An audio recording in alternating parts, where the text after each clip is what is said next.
the 60s, 70s, and beginning of the 80s, that was the main hub of playing national team games for U.S. It was, so there's a lot of history within that. I mean, in 1950s, there's like 4 guys from St. Louis knowing in the World Cup now, the U.S. soccer playing in a national team and playing. There's 2 guys from that's not common, but there's been history. But the problem is there was nothing that could shine that history, which what it makes it is it's a first team, it's a professional team, and I think that's where it comes to now. Now the state and the city gets more to be seen about it and talk about it in other states, and before that becomes attractive as well. Before maybe people didn't want to go to San Luis, but now it's like, oh, there's something there. What's going on over there? So I think that's the things that bring out together the community, and the community is super intense in terms of now. It's just with the deposits, with the stadium, it was already sold everything in the first 2 years, and then it's like if you want to get tickets, it's gone. So it tells you how hunger they were about bringing a professional setup into the area, right?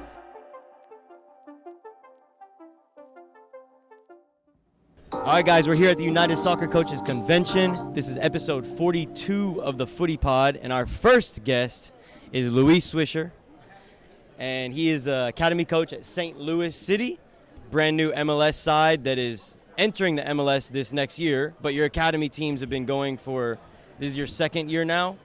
Yes, this is our second, half of the season of our second year, yeah. Very good. So why don't you just kind of fill us in on how things have been going? Obviously it's a different challenge coming into a brand new MLS academy and trying to build things from the ground up. But it seems like I had a chance to visit the St. Louis City Stadium when I was in St. Louis recently for the ECNL showcase. It looks like they've really put together a nice venue, and they're going to get a nice community around the club as well. So why don't you just tell us kind of how things have been going and your background in soccer as well? Well, thank you, Sean, for the invitation. So this is my second year with the club. Like you said, right, it's a unique setup in downtown. Obviously, MLS requires in kind of having a stadium and a facility. Is the first facility connected in the same spot in a unique setup where the tunnel connects the training facility with the stadium. So like you mentioned, we started like everything. I mean, we're new. This is our first year with the first team. There's a lot of buzzing going around, especially in this week. The first team started with their medicals, and their first training was yesterday. And it's interesting to see, we moved to the facility late October, and having 10, 15, 20 people around during the next 2 months, and then suddenly this year we start over and there's it's super crowded with players, with more staff, more media, more. I mean, it's going, it's starting, and then everyone is the super doors are excited. open. Exactly, super excited. Now within the academy setup as well, I think it was a good process for us to start with the foundation of the first teams. We started with the first year only with 16s and 17s, and as we went on, we kind of started this year filling out the structure of the academy, and now finally the first team was the one that was missing. Now we have a full path and a full in terms of every team in the levels that we have. So we have in the U14s, we have it was established this year after the 16s and 17s, like a satellite program. We don't still coach them. There's a coach specifically for them, but the players still are in their clubs. What we do is just bring them to our environment, so when they get started in the 15s, it's nothing new for them, but it's new team for them, but it's also having a kind of a little bit of information on how it's going to look, and it also obviously takes you as a little bit of recruiting, and even though we know the players that are in the area, but it gives you a little opportunity to those players start experiencing it without not being yet in the club, right? Because they still belong to the local academies in the region. And then our full path starts 15s, 16s, 17s. We add the 50s this year as well, and then the 21s, and then This year in January we had our next pro, which is like our under 23 second team. And that was that was well? our like our pro team for a year, because there was no obviously first team. So until this year, it started with the full structure. I'm a head coach of the 21s. Okay. I do help. Obviously, there's a connection with the 23s, especially now. There's going to be more connection with that. Before last year, I was coaching the 17s. So then the next pro came over, but there was a little bit of a gap there. So we decided to put 21s. I moved to the 21s. And there's a new coach as well, because most of the staff of the next pro team moved to the first team. And which Bradley Carnell, which is our head coach, was involved already for even having a team already involved with the second team. And we had, I would say, a small group of guys that were pros in that team that they were preparing them to get them into as well, to not be having experience. And that's why we were successful getting our first year next pro to go all the way to the final, right, and be in the Western champions. That's great. Yeah, so like I said, now there's a full path. And excited for being part of the organization already. I was one of I would say the first 10 coaches hired in the process, right? So it's a unique experience having going through everything. Yeah. Exactly. So excited as well, because the first year we had a player in the 70s, Caden Glover, who he was 15, where he was playing with us in the 70s. Coming via another club, Gallagher, and he's our first homegrown who was just released a couple of days. So it's excited to see, that it's happening, right? Yeah. And then a little bit of my background. I've been 5 years in San Luis. I'm originally from Guatemala. I've been in the States for 10 years. 5 years established in San Luis. Worked with San Luis FC / Gallagher. For 3 years. I was kind of in the same boat, doing the same thing, U19. I was a U19 head coach. I was the link to the first team with players moving up and down. And obviously we're a USL championship when we had it.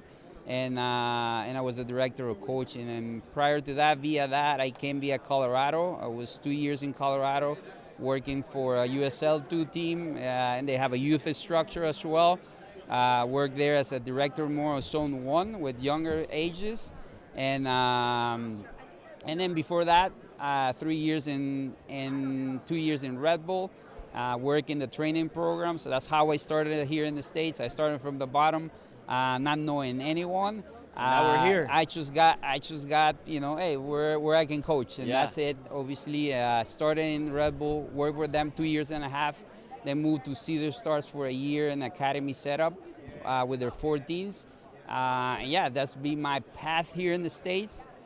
That was in 2013. I'm going to be 10 years. Before that, I was, like I said, in Guatemala. I was playing professionally, played 16 years professionally. And you played for the national team? I played 10 years over a span of 10 years in the national team. And then my last 4 years of my career, I was combining as a part-time. I was also finishing my master in business, and I had to do a thesis and my thesis was building a club. So I started building my own, like a soccer school, and I built my own club I had it for 3 years and a half.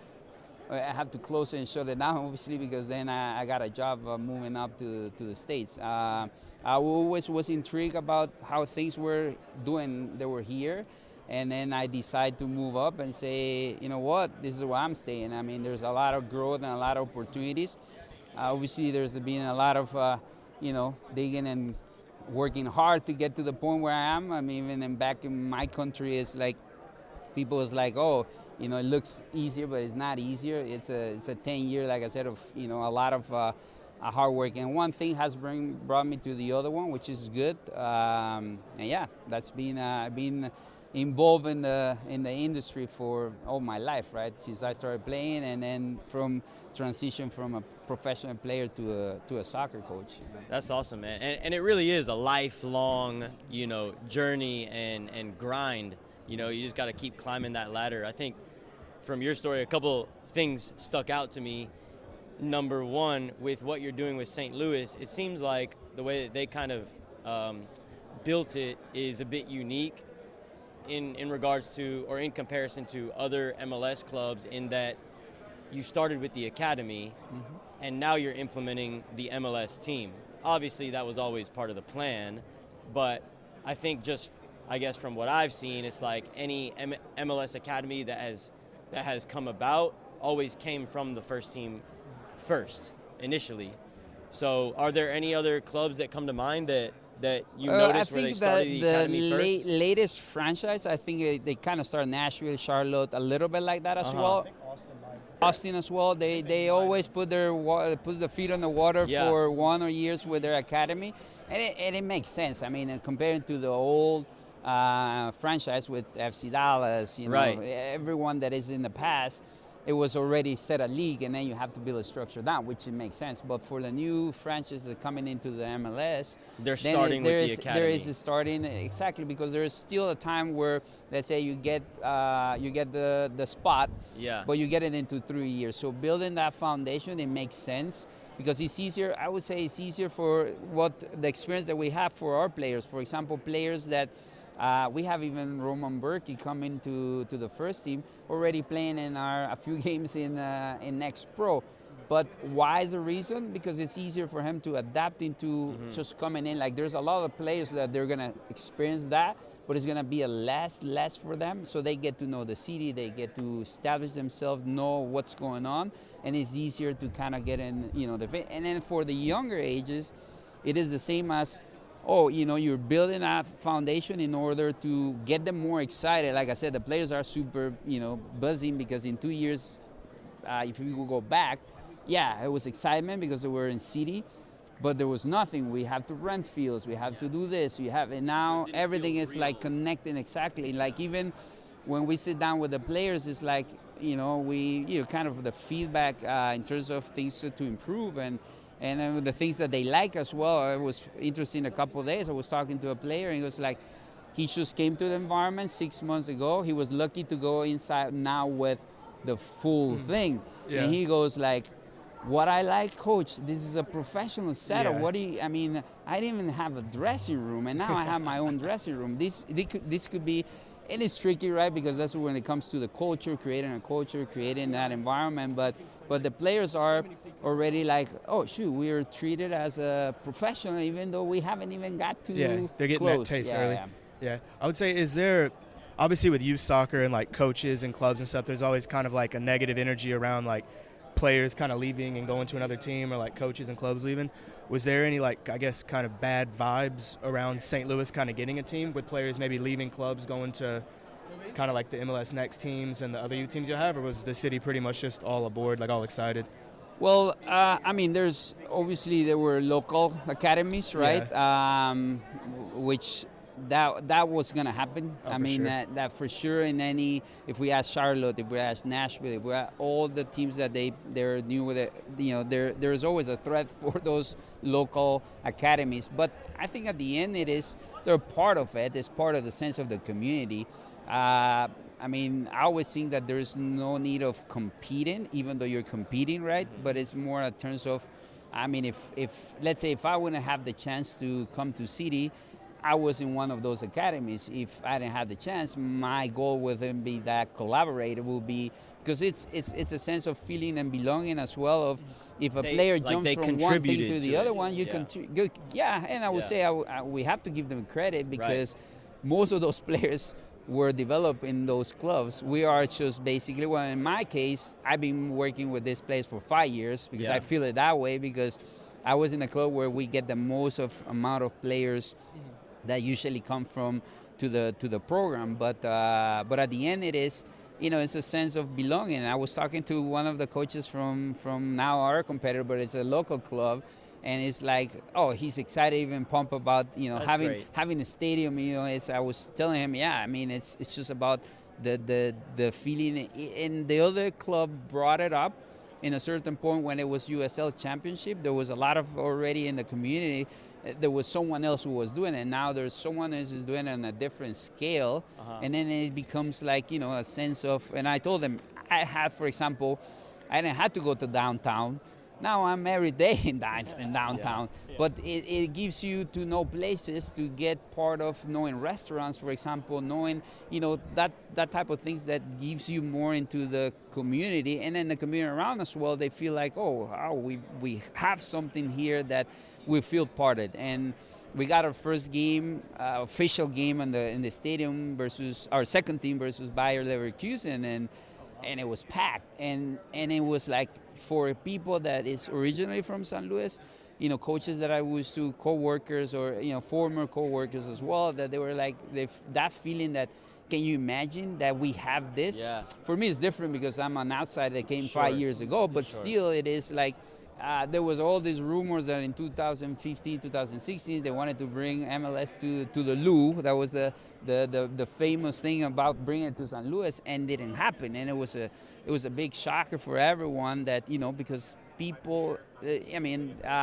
I'm telling you, I've been in the east side, and the mountain side, and now in the Midwest, and there's a lot of history within San Luis and with soccer. And I remember back, I have an uncle back home that used to play professional as well, and he got the opportunity to play in San Luis because San Luis was in the old times, in the 70s, that's where, in the 60s, 70s, and beginning of the 80s, that was the main hub of playing national team games for U.S. It was, so there's a lot of history within that. I mean, in 1950s, there's like 4 guys from San Luis, knowing in the World Cup now, the U.S. soccer, playing in a national team and playing. There's 2 guys from, that's not common, but there's been history. But the problem is there was nothing that could shine that history, which what it makes it is a first team, is a professional team. And I think that's where it comes to now. Now the state and the city gets more to be seen about it and talk about it in other states, and before that becomes attractive as well. Before, maybe people didn't want to go to San Luis, but now it's like, there's something there, what's going on over there? So I think that's the things that bring out together the community, and the community is super intense in terms of now. It's just with the deposits, with the stadium, it was already sold everything in the first 2 years, and then it's like, if you want to get tickets, it's gone. So it tells you how much hunger they were about bringing a professional setup into the area, right? That's amazing, and it kind of builds off of the question I asked earlier, your question. I love that question because it is something that happens with, let's just take our area, for example, Dallas, right? FC Dallas, they were established. They started their academy when I was a senior in high school. I had a teammate go over there, and right away it was almost like FC Dallas became the enemy to everybody. Mm-hmm. And it wasn't that sense of belonging, the other clubs are contributing to FC Dallas's success. It was more, and it still feels this way, where FC Dallas is just trying to reap the rewards of everyone else's work, right? And so that to me makes a lot of sense in the way that you guys have established it and built it from the academy up, but then also getting all the other clubs in the community on board first before you actually start, And I think we have to give them a huge credit to our marketing media department as well, because even though there was not a first team, there was a lot of putting emphasis into the community, putting emphasis to our academy, putting emphasis to a lot of things to, hey, we're coming. So this is yours as well. And like I said, the ownership group as well, there's a lot of, let's say, in terms of integrating everyone into we see our owner hang out in our offices, because we have moved to the staff, the technical staff in the sporting department, to the stadium, but being in meetings and hanging out with anyone in the club. So that gives you right away, those type of situations gives you that sense of belonging, right? And like I said, the ownership group has done a lot of things to the community as well, and this is like the icing of the cake, right? That we're bringing you as well something that you were being asking for a while. So they are super focused on that, and then just going into the stadium, it's the first stadium that I have attended, that I'm gonna have now on a regular basis, that you see restaurants inside local, obviously, but branches that are good restaurants. Like you go usually for a hot dog or you go for a popcorn. You do have those things, but if you want to get a good, let's say a good volcanic, which is one of the volcanic treat box, to give an example, is in one of the restaurants and chains inside. That when you're gonna get that type of food inside that, and there's plenty of that. That's just to name one, but you have all this different type of giving the fan a different experience that they're normally used to getting in other stadiums. So there's a lot of commitment from, like I said, from other parts of the organization, with trying to be as a lot of IT technical in terms of the technological inside the stadium, that you can go to, like if you're in a supermarket with your credit card and then you have an extra, you just go there, grab what you want, and you go out, which is starting to implement it in some supermarkets, but you can see it in a stadium. For me, that's like a next level of, but that tells you as well how much commitment is to give those type of, because you as a fan, you want to have that the best experience that you possible that you can have. So I think making all those connections, how the club is working hard in order to give that experience. Yeah, that's amazing. I want to shift gears for a second real quick. So I know that you're presenting on Saturday, and the topic is basically implementing certain foundations, the tactical principles within your club. And you're presenting with, I believe it's the Philadelphia Union Academy director. So, obviously they're established, right? So they're coming at it from a different perspective, but you guys are starting from scratch, like fresh. And so how does, I guess, your implementation of the model that you want to build within the academy differ from how they're implementing theirs? Yeah, I mean, I think we will talk about that, but just to give a little bit of snap and a picture of it, it is, when we decide to, what do we talk about, and try to give the opportunity to present something. I mean, when they ask me as well, when you come to these events, I mean, there's a lot of hunger from coaches as well to try to, get what do I get? So it's hard in an hour to give something that you can go from a place and really, and I want to be honest with this, to get a lot. So there was a lot of thought process in terms of, how can we still go from that conversation and then get out? So the what we're going to show is our way, basically, of an established club versus a brand new club, the process of my club versus the process of their club, and then a little bit of, like I said, it's not pieces of how is our process that they can, this is a process that can be implemented even if you are a U12. So, because why? Because we're different. I mean, my environment is different than a U10 in another local club in the middle of Dallas. It's a totally different environment. So our resources, we do have the resources, that's facility, players, everything, coaches, and different than someone that is attending. So at least the process of how even it's harder for us in order, even though we have all the resources, and there is an ongoing process, and that's gonna be the explanation of how we do it, and that could be kind of not copy, but the process of you still need to work for that, and even though they're an MLS organization, and I guess Philly Union will show us another pieces of that, and then it kind of make a unique experience with two clubs, right? And within time frame of 1 hour, 15 minutes, or whatever it is. Yeah, well, it seems like you're in a great position to be able to implement a model because you are starting from scratch, right? And so it's not that you have to, redesign the wheel. Like, you get to basically create what you envision from a blank slate. So that must be exciting for you. It is, but it comes with some of the challenges, right? For example, as a decision of the club, it is to have a unique identity within. From, if you see a player on the U15, can he be seen as everything the same as a U21, as the same as the first team? So yes, we have a coach that has his ideas. And this is when it comes to the professional levels, right? You never know when that coach is going to be changed. So the idea is to look the same, right? Still look with pieces of what the first team, because at the end, even we tell the players, we are here in the service of the first team. Why? Because we're developing you guys in order that you can get into that level. We're helping you, but we're helping the organization. At the end, everything is channeled and funneled to the first team.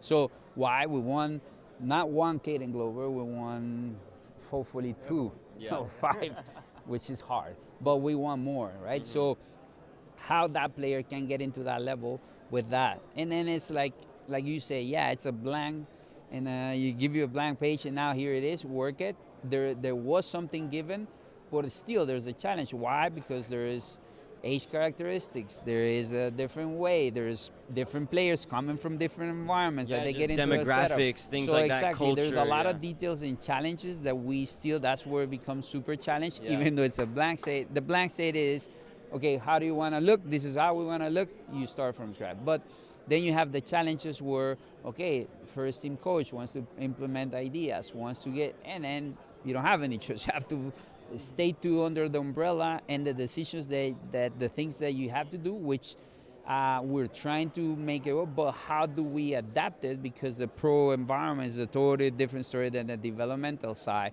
Yes, we want to win. Yes, we want to look good. Yes, but there's things to do. So our goal as a coaching staff within the younger ages all the way to the 23s, it is how can we implement, right, those ideas, the identity, and how can we make it work. Then when you see that's some of the examples that I'm going to show. I mean, it's like everywhere, but we're trying. It's like it doesn't happen every game, but that's our main goal in 10 years, because I'm not going to say in the next year, in 10 years or in 5 years, that if you go watch a St. Louis player, they look the same. It is the same identity, and you go it's kind of like if you see all the local MLS clubs like Red Bulls, they have a structure, they have an identity. All Red Bull wants to look the same. So we want to do the same. We don't have any international, but within the MLS, we want to look the same. There are players. So I guess that's where it comes to building that identity, which I'm saying it's not done, is a process, and we're trying. It is how the players is easier to identify in that sense of belonging to something that they have.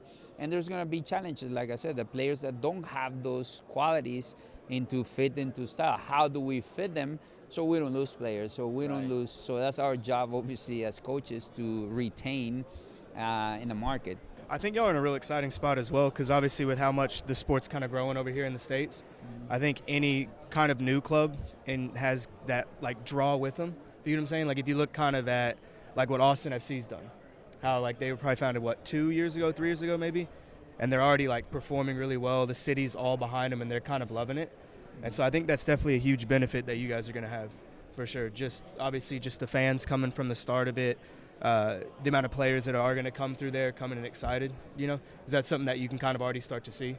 Yeah, I mean, and overall, like I said, there's starting to happen, all the pieces and all the things that we're working at. There is the main idea is get rolling the first team, obviously, and hopefully we can get some of that identity that I was talking about. But the academy players as well, and to your point, they've been in the process for a couple of years with the foundation of, even to a certain point, even using the same vocabulary that we know what it means for us. So we're starting to see pieces. It's not perfect, but we're trying. And you can see it when you play other teams.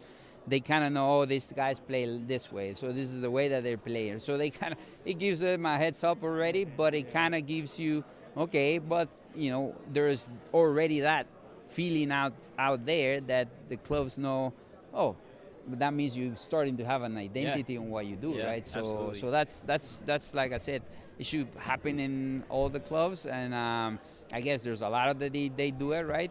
With the different ways that they want to create that identity. But that's the common trend, I guess, in the world soccer, right? And if you see Barcelona, if you see, all the teams that have been doing it in the past, now is becoming more and more kind of finding that that way. And that's exactly it. Like, whatever your identity is, your club has to have an identity. And the earlier you can figure that out, the better. And it sounds like you guys are putting all the right building blocks in place. So I'm looking forward to seeing how it all develops. I'm definitely going to be following and keeping up with you guys. And I would definitely love to just come and observe y'all's environment if the opportunity ever presents itself. But I guess, I don't want to hold you too long here, but I had one last question before we let you go. You said you played in the Guatemalan National Team. Going back to our conversation about FC Dallas, there's one player in particular who's an FC Dallas legend that played for the Guatemalan National Team, Carlos Ruiz. Yeah. Did you play with him? Yeah. In fact, he's a good. It was a good buddy in the old days. Yeah. Obviously, as we have different paths, he still lives in Florida. We still connected. He's used to be in the media a little bit with being sports, working for them. But yeah, that's our. He's a great player. When people ask me, I would say for me, this is just my opinion in terms of is the best player that we ever had. Really? Yeah. So we have other players, but in terms of when you get that two things right, not only the success that he had in different countries, right? So obviously he had success. He left young as well, but being able to have being able to win championship in clubs, away. He won in Dallas the Lamar Hunt Cup. He won in LA Galaxy the first championship for LA Galaxy. MVP on his first year.